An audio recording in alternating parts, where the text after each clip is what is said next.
Sure, recording. Yeah, we are good to go. Excellent. All right, well, thank you so much for joining us. So this is going to be the artist talk for Inner Pictures. And I have our artist Sonja joining us tonight. So thank you so much for doing this. This show will actually be ending tomorrow, but we'll have the whole exhibition virtually online. That will be up for everyone to be able to go. So welcome and thank you. So yeah, if you would like to introduce yourself, just, a little bit about where you're from, where you're studying, and then how you came to find Hera Gallery. Hi, so thanks for having me. I'm Sonja. I'm from Cumberland, Rhode Island originally, and I've been bouncing around a little bit between Charlestown and Cranston and Boston because I'm completing my MFA at the Mass College of Art in Design right now, which is actually how I found Hera. I was doing research for my degree in feminism and art history and came across the Hera Gallery, which I followed on Instagram, but didn't realize its cultural and educational impact. So I looked more into it, and here I am. Excellent. And so yeah, I'll mention this is your first show with us at Hera, which is really exciting. Yeah. And so I would say, how did you get into art making?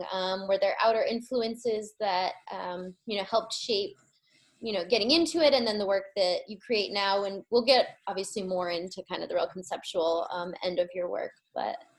Yeah, I started, my grandmother is a really talented quilter, which a lot of my work stems from. I learned how to quilt in her basement and how to knit, how to do embroidery. She taught me a lot of really amazing skills, and I always loved to draw and get messy. And as I went through growing up, I started getting into fashion and garment making. I made my own prom dress, and I was so torn about what I was going to do with my life once I graduated high school.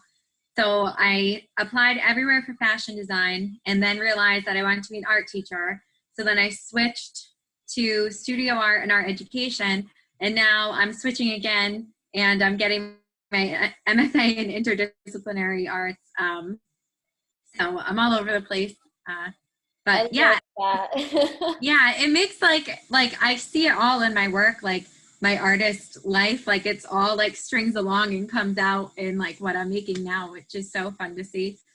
It's, and it's so funny. None of this is about me right now, but I personally relate so much because I ended up gravitating towards the fiber arts and textile arts because it was at such an early age stuff that I had done, with relatives or things. So sort of the nostalgic quality of it too. And personally, the tactile was such a big thing. But anyhow, I so respond to that. So I love that.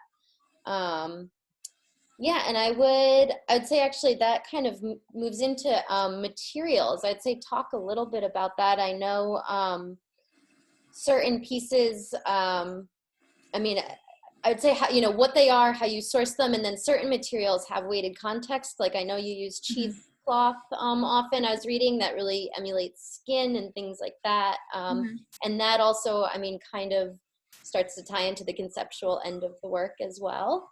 And actually for this part too, I will screen share and kind of slowly move through. Okay. And I don't know if you wanted to talk about each piece individually or... I can talk about them all together. Perfect. Okay. So here, I will share my screen. All right, excellent. Yeah, and I know this piece on the far left especially, and actually, and then the three smaller pieces, for that question about the materials too, those to me in particular really, I think the cheesecloth is so prominent. Yeah. So in all of these pieces, I combine traditional feminine craft materials such as quilting and embroidery, crochet and knitting with hand paper making. So I was using these traditional materials with painting techniques that I was familiar with in my practice and just trying to combine them together. But I always felt in my earlier paintings and even in my earlier quilts or collage pieces, I was looking for how to create a sense of skin in the body. So I turned to hand paper making, which is the textural, more of the textural elements that you're seeing in these pieces come from the layered paper pulp on top of them. So my quilt pieces, I pour some flax paper on top, which makes it kind of like hard and almost like crusty. So it turns from this really soft, feminine material into something that's kind of gross to touch and feels like healing skin. I love that. Well, and it even that sort of like weathered, aging, like distress that does happen naturally to us. Yeah. Yeah, and I like that it's alive almost. It's always going to change and grow with the paper. It's not archival, so it's always going to be growing and decaying at the same time. And I use a lot of natural and unconventional media for dyeing. So I make my own black walnut dye or pomegranate dye, using tomatoes, like really anything I have, avocado skin, but then I also use soy sauce and red wine. Basically anything that I have, I'll use if it's going to give me the color that I want. So this one has a lot of soy sauce on it. That's great. And I'm sure there's quite a bit of just experimentation happening at home. Different colors and substances. I know the natural dyeing like field is so huge. I mean, it really is never ending. I just found like purple carrots the other week, which was the coolest. Oh, that's amazing. Natural dye I didn't know existed like a couple weeks ago. Yeah, this like quarantine has gotten me, like really pushed me into it too, because so many things I didn't have, and like I was looking for different pigments and they were going to take like months to come in, and I needed to make it now for a deadline. So I just started making my own and seeing what would happen. That's so great. Well, and I feel like so often we come across really wonderful things in our work that when we're sort of forced into them, or, you know, it was problem solving out of something different. And then I'd also say, talk a little bit about, you know, this, it's not a different body of work, but these are obviously made differently. So these, I use a lot more yarn in, so I kind of made my own language of embroidery to make like the inner garment of it, using yarn like laid flat on the paper and either sewn directly on top instead of stitched into, or some of it is used with adhesive. And then the sculptural elements that are coming off of the fabric are wire bodies that I draw using steel, mostly because it rusts, and I like that natural dye that comes from the rust. But sometimes for structural purposes, I'm using copper as well. So it has those supports so that the rust doesn't totally break away on them. And then I wrap those individual pieces that I make out of the wire with yarn. And then I stitch them all together to create these masses. And then these are all drawings of bodies of women. So all the individual pieces that are tied together are just wire drawings with the steel or the copper of bodies of women. I find online by typing the word woman into Google, and they often, it might start off as a nice headshot, and they really, really quickly turn into pornography. Or lately, there have been a lot of women showering with like full faces of makeup on and like, smiling with their hands in their hair, which make for some really funny poses. That's amazing. I still remember, I don't want to like go on a tangent. I remember being in high school and my art teacher trying to just get reference pictures and just said girl from behind and the images that came up on the internet. And you realize how accessible it is to that kind of imagery. It's like, and then actually I'll scroll back to this one too, where I feel like you can really see the bodies and everything. It's beautiful. And this too, you said, is also yarn, right? And are you using like a stiffening agent somehow, or is it just winding in through the wire? Yeah, I'm winding it through, and then on this one I dipped about half of the bodies into a paper pulp. There's different pulps on here. Some is Subcozo and Gampi that I used on the wedding dress, and others are some flax that I used in the Diana corset, the other pieces in the show. So they get like that skin-like quality over the yarn, and it creates a really nice texture. And some of the bodies I leave blank, just dip just the wire, or just the wire and the yarn. And some I do the wire dipped right into the pulp, so it gets that nice direct hit with water, and it gets a nice rust color throughout the whole drawing. Excellent. And so like for these pieces, the color that I'm seeing, is that mostly from like the yarn that's being used? You're not adding pigment in really after? No, that's just so the red that's popping out, that's the red yarn that I've used. Sometimes I buy the color yarn that I need, the red. Most of the time I end up making it on my own, the color. But sometimes I do if I'm looking for something like really deep red and consistent. I'll purchase it. Definitely. And then, and so these, this triptych here, also very similar, I would say, to the hanging quilted piece. Yeah. But I do love, any reason why these kind of individually got their own little framing and showcase? I know this piece is separate from that quilted piece a little bit. Yeah, I ended up making the quilt kind of started, I was really kind of stuck in my practice and looking for ways. I wanted to do something quick, so I got into printmaking. So I was taking those bodies, the wire drawn bodies wrapped with yarn, and dipping them in dye baths and printing them on all different cheesecloths, embroidery cloths, fabric, different papers that I had made, and then just compiling them together into collages, which was a practice that I had done earlier with different paintings and portraits that I was working on. And I wanted to make something smaller and a little more intimate. And I finished making my quilt and liked the way it was. And I had like 6 or 7 pieces left over, and they just didn't seem to fit in with the quilt. They didn't align with it, and they just weren't working. So, but I still love them. So I started playing around with them in frames and was thinking they deserved their own voice, and they were their own separate body of work. So I ended up looking at some different stories that I had got from the writing project I started called What Women Wear. And this one kind of stuck out to me, which is the title of this triptych, My Life Has Always Been About Sex. And I ended up reworking the collages and adding to them so that they were an illustration of this story, and then framing them and putting them together in a way that was intimate, but also claimed a spot on the wall to be told and for people to read. I love that. That's beautiful.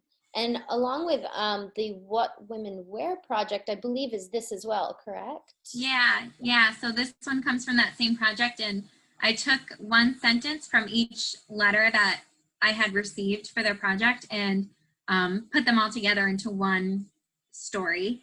And that story is written on that skin-like paper that you see here, and it gets folded inside the small box, which then gets smaller inside the goes inside the smaller box, and then the smaller box goes inside the larger wooden box. So it's kind of like an artist book or interactive sculpture.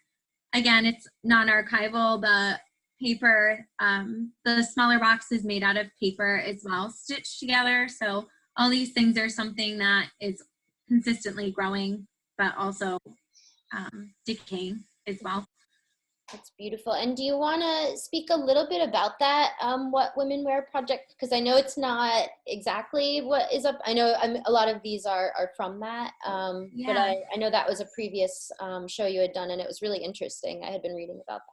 Yeah, so I started that about a year ago, and I was just looking for other stories from the women around me in my life.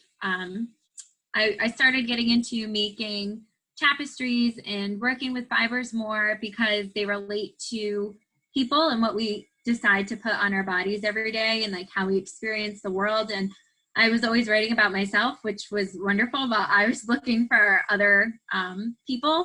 So I started to ask my family, what do you wear every day as a woman? To my grandmother, to my mother. And then I asked them to ask another woman who they felt had raised them. So I had like my whole family start writing letters, and then they had their friends do it. And then I opened it up to a public forum, so anyone could send me a letter or send me something on my blog responding to what they wore every day as a woman. And it was really a moving and inspiring project, and it gave me a huge pool of things to pull from and work with. And I realized that my practice was really moving to finding these individual stories that are within a larger narrative, because every single letter that I got, I really connected with, and a million other people connected with them too. Like, we're not alone in these experiences. So even though ours is unique, it connects to a mass. And a lot of the stories I got, they weren't loud stories. They were really intimate and quiet, and like someone was confiding to me in a letter. And a lot of times people wrote that they hadn't been able to get this off their chest before or write about it before, and the prompt really woke some things in them. So that really inspires my work too, like creating a space to share these stories, but in a way that is quiet and intimate and really personal. Plug in my computer in. No, and that's actually wonderful, and that sort of actually ties into the last question that I had, which I thought about how I wanted to phrase it, but as women, we just have always sort of lived through tumultuous social political climates, and have, through hard work and persistence, been able to secure a decent amount of equality for ourselves, but it's something that, we're always working towards. The fight isn't done by any means. And I suppose the way I would say it is, as creative women, do you think we have a responsibility to be part of that dialogue? Maybe responsibility isn't the right word, but how can we be a part of that discourse? Yeah, I always come back to this, and I don't remember who said it, or it was during another artist critique that I went to, and this woman was talking about her amazing paintings, and someone brought up something political, and she said, "No, I don't want to be political." And the guest critic went back and said, "Well, you're a woman artist. Anything you make is going to be political," because it wasn't a thing for so long. And it's still, yeah. I think there's actually in my graduating master's class, there are no men in my MFA class, which is not really uncommon right now. But if you look at the global art market, there's still really marginalized, women are really marginalized there. The gender gap is still huge. So insane. Yeah. Whether we want it to be political or not, my work, I have really found a voice doing this, and I'm really, I feel like this is really my place, and I'm proud and willing to do it. And if someone else doesn't feel that that's their place, that's fine. And if they still want to create more work, they're still being political and still being out there, and it's just as awesome. I think that's so great. And honestly, from whatever talk you heard it from, this will be the talk that I will try not to forget it from. But yeah. I really, really love that it is so true that just in exhibiting in itself is sort of, in some degree, still political or still weighted. And it's funny because I think myself, I have those moments of gratitude of like, I'm so lucky I get to do this. So many people didn't. And having even that moment of like, why am I conditioned to feel lucky for this thing that like all of these men have gotten since the beginning of time? Like all we wanted is the same thing. So I love that very much. Excellent. Well, unless there's anything else you can think of, No, I think that was good. I think I talked a lot, so. No, that's wonderful. And that's actually here. I'll stop my screen share and let's see, what's our time? No, we did good. That's perfect. Great. Excellent. Well, thank you so much. Thank you so much. Excellent. And this will be up on our website very soon. Awesome. I'm so excited. Thanks so much, Sarah. Always.